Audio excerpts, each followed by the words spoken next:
Hello traders. आज की इस वीडियो में आप लोगों का स्वागत है। और आज हम लोग डिस्कशन करेंगे ब्रेकआउट्स के बारे में कि हम ब्रेकआउट्स पे ट्रेड किस तरीके से लें। ऐसा बहुत बार होता है कि जो ट्रेड हम लोग लेते हैं ब्रेकआउट पे वो फेल हो जाता है ट्रेड, यानी कि ब्रेकआउट फेल हो जाता है वो। और जो ट्रेड हम लोग नहीं लेते हैं ब्रेकआउट पे वो रैली कर जाता है। तो इसका क्या सही सॉल्यूशन है, हम किस तरीके से ब्रेकआउट ट्रेड करें, उसके बारे में आज बात करेंगे। तो बिना देरी करे इस वीडियो को स्टार्ट करते हैं।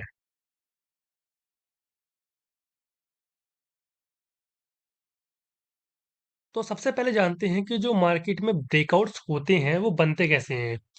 क्योंकि जब तक हमको यही नहीं पता होगा कि मार्केट किस तरीके से ब्रेकआउट बना रही है या फिर किस तरीके से वो बन रहा है, तब तक हम लोग ट्रेड कैसे ही अपनी स्ट्रेटजी किस तरीके से ही बना पाएंगे, ट्रेड कैसे ही कर पाएंगे। ओके, तो सबसे पहले डिस्कस करते हैं कि ब्रेकआउट एक्चुअली में बन कैसे रहा है। अब एग्जांपल के लिए यहाँ पे हमारे पास 24 जुलाई का चार्ट और यहाँ पे है एक रेजिस्टेंस जोन। अगर हम लोग देखें, जिसको मैं ड्रॉ करता हूँ, ये एक रेजिस्टेंस जोन है। ओके, अब देखो मार्केट ने यहाँ पे करा क्या है। मार्केट यहाँ पे नीचे आया। ओके, यहाँ पे लोगों ने अपनी सेलिंग की पोजीशंस बनाई, नीचे गिरा। उसके बाद अगेन मार्केट इस जगह पे आया। यहाँ पे लोगों ने सेलिंग पे अपनी पोजीशंस क्रिएट करी होंगी, लोगों ने सेलिंग करी होगी। अगेन मार्केट नीचे आ गया और थर्ड टाइम मार्केट ने यहाँ पे ब्रेकआउट दे दिया।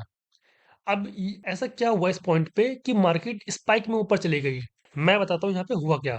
देखो, सिंपली जितने भी लोगों ने इस एरिया पे सेलिंग करी थी उन्होंने अपना स्टॉप लॉस यहाँ ऊपर प्लेस करा। प्लस जितने भी लोगों ने इस एरिया में सेलिंग करी उन्होंने भी अपना एसएल यहाँ पे ऊपर प्लेस किया। और साथ ही जितने भी एग्रेसिव यानी कि जो बिग स्टॉप लॉस रखते हैं उन्होंने भी अपना स्टॉप लॉस इस एरिया में ही प्लेस करा होगा। क्यों? क्योंकि सबसे सेफ एरिया है ये, यहीं से ही बार बार सेलिंग आ रही है। एक बार यहाँ से सेलिंग आई, सेकंड टाइम भी यहाँ से सेलिंग आई, तो लोग सबसे सेफ एरिया समझेंगे कि ये वाला एरिया है, यहाँ से दोबारा सेलिंग आ सकती है। तो लोग यहाँ पे अपना स्टॉप लॉस अपना प्लेस करेंगे, क्योंकि यहीं से पिछली बार बाइंग आई थी तो यहाँ पे एक पॉइंट ऑफ इंटरेस्ट काफी अच्छा है। तो लोग इस जोन के ऊपर ही अपना स्टॉप लॉस प्लेस करना प्रेफर करेंगे। अब थर्ड टाइम यहाँ पे क्या हुआ कि जब मार्केट इस एरिया पे आई, तो यहाँ पे मान लो जितने भी लोगों ने सेलिंग करी होगी, लाइक मान लो मैंने ही सेलिंग करी होगी, तो मेरा स्टॉप लॉस होगा इस जगह पे। मेरे फ्रेंड ने करी होगी, उसका स्टॉप लॉस होगा इस जगह पे। किसी ने यहाँ पे सेलिंग करी होगी तो उसका स्टॉप लॉस यहाँ पे होगा। यानी कि यहाँ पे मल्टीपल एसेस होंगे ऊपर सेलर्स के। तो जब मार्केट इस रेजिस्टेंस जोन को क्रॉस करेगी तो यहाँ पे स्टॉप लॉस हिट होंगे। और जो सेलर्स हैं उनका एग्जिट ऑर्डर होता है बाय। ओके, जब सेलर्स अपनी पोजीशंस को कट करते हैं, अपने ट्रेड को कट करते हैं, तो वो कन्वर्ट होता है बाइंग में। तो ये जितने भी स्टॉप लॉस होंगे ये जब कट होंगे तो ये कन्वर्ट होंगे बाइंग में। तो यहाँ पे जब ये रेजिस्टेंस जोन का ब्रेकआउट आएगा तो ये स्टॉप लॉस हिट होंगे सारे, और ये सारे सेलर्स की पोजीशंस कट होकर के बाइंग में कन्वर्ट हो जाएंगी। उसके बाद यहाँ पे जब बाइंग में कन्वर्ट होगी तो यहाँ पे बायर्स ज्यादा हो जाएंगे। तो बायर्स ज्यादा होने की वजह से यहाँ पे मार्केट में एक शार्प मूव देखने को हमको मिलेगा, एक स्पाइक आएगा ऊपर की तरफ को, क्योंकि यहाँ पे एसल हंट हो गए हैं और बहुत सारे बायर्स हो चुके हैं यहाँ पे अब। ओके, अब इससे एक बात तो हमको समझ में आती है कि हम लोग इस तरीके से ब्रेकआउट पे ट्रेड नहीं ले सकते हैं। क्यों नहीं ले सकते हैं? क्योंकि जब यहाँ पे एसल हंट होंगे, ये एसल हिट होंगे, तो इतना हमको टाइम ही नहीं मिलेगा कि हम लोग ट्रेड में एंटर कर पाए। ये मार्केट एकदम से यहाँ पे आएगी और स्पाइक में ऊपर क्रॉस कर देगी। तो सीधी सी बात है, अगर हम लोग भगा के एंट्री लेते भी हैं तो कोई भरोसा भी नहीं है कि हमारी एंट्री कहाँ पे हो जाए। कभी कभी ऐसा भी होता है कि आपने यहाँ पे एंट्री ली, ब्रेकआउट होते ही आपकी एंट्री लग गई यहाँ पे, किसी की लग गई यहाँ पे, किसी की यहाँ लग गई। यानी कि आपकी एंट्री स्पाइक स्पाइक में बहुत ऊपर भी लग सकती है। और मान लो अगर यहाँ से ये ब्रेकआउट हो करके ये ब्रेकआउट फेल हो जाता है, उसके बाद आपको बड़ा लॉस हो सकता है। क्यों? क्योंकि यहाँ पे अगर ये ब्रेकआउट फेल हो गया तो ये बन जाएगा लिक्विडिटी ट्रैप। अब लिक्विडिटी ट्रैप क्या होता है, इसके ऊपर मैंने फुल वीडियो बना रखी है मेरे यूट्यूब चैनल पे, आप जाके देख सकते हैं। वहां पे मैंने आपको डीपली बताया है कि ट्रैप कैसे बनता है, किस तरीके से वर्क करता है, स्पूफिंग क्या होता है, स्प्रेड क्या होता है, सब बताया मैंने आपको। ओके, तो आप जाके जरूर देख लेना। अब यहाँ पे अगर ये लिक्विडिटी ट्रैप बन जाएगा तो यहाँ पे तेजी से डंप कर जाएगा नीचे की साइड, आपको काटने का मौका तक नहीं मिलेगा। आपका यहाँ पे बिग लॉस लग जाएगा। ओके, तो इससे एक बात साफ है कि आप लोग अगर ब्रेकआउट पे ट्रेडिंग करते हैं तो वो काफी रिस्की हो जाएगा। चल गया तो चल गया, भगवान भरोसे, नहीं चला तो बड़ा लॉस। तो इसका सॉल्यूशन क्या है? इसका एक सिंपल सा सॉल्यूशन ये है कि मुझे यहाँ पे ढूंढना है सपोर्ट जोन। अब देखो मार्केट यहाँ से नीचे गिरी, सपोर्ट लिया ऊपर गई, अगेन यहाँ से सपोर्ट लिया ऊपर गई, उसके बाद अगेन जब मार्केट यहाँ पे नीचे आ रही है तो मुझे पता है कि यहाँ पे सपोर्ट जोन है। तो मैं क्या करूंगा, इस सपोर्ट जोन पे बाइंग करूंगा। यहाँ पे इसको मैं सपोर्ट जोन को ड्रॉ कर लेता हूँ इस तरीके से। ओके, अब मैं क्या करूंगा, ब्रेकआउट पे ट्रेड लेने से बढ़िया है मैं सपोर्ट जोन पे बाय करूंगा। अगर मुझे सपोर्ट जोन पे मान लो अगर कोई हैमर दिखती है, या फिर कोई बुलिश इंगल्फिंग, या फिर कोई भी मुझे अगर बुलिश कैंडल स्टिक पैटर्न दिखता है तो यहाँ पे मैं बाय कर लूंगा। नहीं तो मैं कोई प्राइजेक्शन ढूंढूंगा, लाइक कोई छोटी मोटी यहाँ पे ये ट्रेंड लाइन आ रही होगी, इसको मैं यहाँ पे ड्रॉ कर लूंगा, इसके ब्रेकआउट पे यहाँ पे मैं ट्रेड ले लूंगा।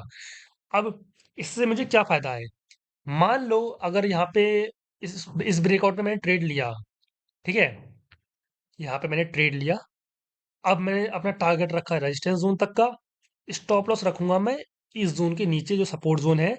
अब मान लो मार्केट ने यहाँ पे इसका ब्रेकडाउन दे दिया, मान लो कि यहाँ पे पहले ये सपोर्ट जोन पे सपोर्ट लिया मार्केट ने, सपोर्ट लेने के बाद यहाँ पे ब्रेक कर दिया, ज्यादा से ज्यादा मुझे कितना लॉस हो जाएगा यहाँ पे, ज्यादा से ज्यादा मेरा यहाँ पे 13-14 पॉइंट का, मान लो 15 पॉइंट का लॉस हो जाएगा, इतना ही तो होगा, इससे ज्यादा तो नहीं होगा मेरा। लेकिन अगर मैं ब्रेकआउट पे ट्रेड लेता हूँ, उसको कुछ पता नहीं है कि स्पाइक स्पाइक में मेरा कहाँ पे बाय हो जाए, मान लो स्पाइक में मेरा बाय यहाँ पे हो गया, ठीक है, स्टॉप लॉस मैं कहाँ प्लेस करूंगा अपना, ब्रेकआउट के नीचे, ब्रेकआउट लेवल के नीचे तो प्लेस करूंगा अपना। मान लो मैंने यहाँ पे प्लेस कर दिया, ठीक है, अब मान लो कि यहाँ पे ब्रेकआउट हो गया फेल, यहाँ पे इस तरीके से मार्केट में ब्रेकआउट आया, उसके बाद ये हो गया यहाँ पे फेल, अब ये यहाँ पे फेल हो गया, अब क्या होगा, यहाँ पे जब ब्रेकआउट फेल होगा तो यहाँ पे हो जाएगी लिक्विडिटी ट्रैप, लिक्विडिटी ट्रैप होने के बाद में तेजी से डंप कर जाएगा नीचे के साइड में। तो हो सकता है कि अगर मैं ट्रेड जब एग्जिट करूँ तो यहाँ पे हो या फिर यहाँ पे हो, यानी कि कहीं नीचे मेरा ट्रेड एग्जिट हो जाएगा बड़े स्टॉप लॉस के साथ में। तो यहाँ पे देखो अगर मेरा यहाँ कहीं भी एग्जिट होता है ट्रेड तो मेरा कम से कम 30-35 पॉइंट का स्टॉप लॉस इजीली चला जाएगा। यहाँ मेरा जा रहा था 15 पॉइंट का, यहाँ चला जाएगा करीब करीब 35 पॉइंट का। तो मेरे लिए यही सही होगा कि मैं सपोर्ट जोन पे बाय करूं, ब्रेकआउट से बढ़िया मैं सपोर्ट जोन पे बाय करूं। ठीक है, अब मान लो अब देखते हैं कि अगर मैंने यहाँ पे बाय किया सपोर्ट जोन पे, इस ट्रेंड लाइन के ब्रेकआउट पे यहाँ पे मैंने बाय किया, तो मेरी बाइंग पोजीशंस लेके चलते हैं कि यहाँ पे हो गई, यहाँ मैंने कहीं अपना स्टॉप लॉस प्लेस कर दिया, तो मैं अपना जो पहला टारगेट होगा वो रखूंगा रेजिस्टेंस जोन तक का, क्योंकि ब्रेकआउट कुछ पता नहीं है आए या ना आए। जब मार्केट रेजिस्टेंस जोन पे आ जाएगा तो मैं अपना स्टॉप लॉस ट्रेल करके ला दूंगा कॉस्ट पे, यहाँ पे कहीं पे मैं अपना स्टॉप लॉस ला दूंगा, प्लेस कर दूंगा, ताकि मेरा लॉस ना हो। उसके बाद अगर यहाँ पे ब्रेकआउट आ गया तो अच्छी बात है, नहीं तो अगर मान लो यहाँ पे ब्रेकआउट नहीं भी आया, ब्रेकआउट मार्केट ने कर दिया उसके बाद उसको फेल भी कर दिया और वो यहाँ तक डंप भी हो गया, तब भी मैं लॉस में नहीं होऊंगा। क्यों नहीं होऊंगा, क्योंकि मैंने सपोर्ट जोन पे बाय किया है। ओके, पर जितने लोगों ने ब्रेकआउट लेवल पे बाय किया होगा उनको हो जाएगा यहाँ पे यहाँ तक बिग लॉस, उनको यहाँ पे दिखेगा काफी बड़ा लॉस, लेकिन मुझे दिखेगा जीरो लॉस। क्यों दिखेगा जीरो लॉस, क्योंकि मैंने बाइंग जोन पे बाय किया है। और अगर यहाँ से ब्रेकआउट हो गया तब भी मेरा फायदा है। क्यों फायदा है, क्योंकि जितने भी लोगों ने ब्रेकआउट लेवल पे बाय करा होगा उनकी बाइंग पोजीशन होगी यहाँ पे और मेरी होगी यहाँ पे, मुझे इतना प्रॉफिट एक्स्ट्रा दिखाई देगा, जितने लोगों ने ब्रेकआउट पे ट्रेड लिया था उनसे इतना प्रॉफिट मुझे एक्स्ट्रा दिखाई देगा।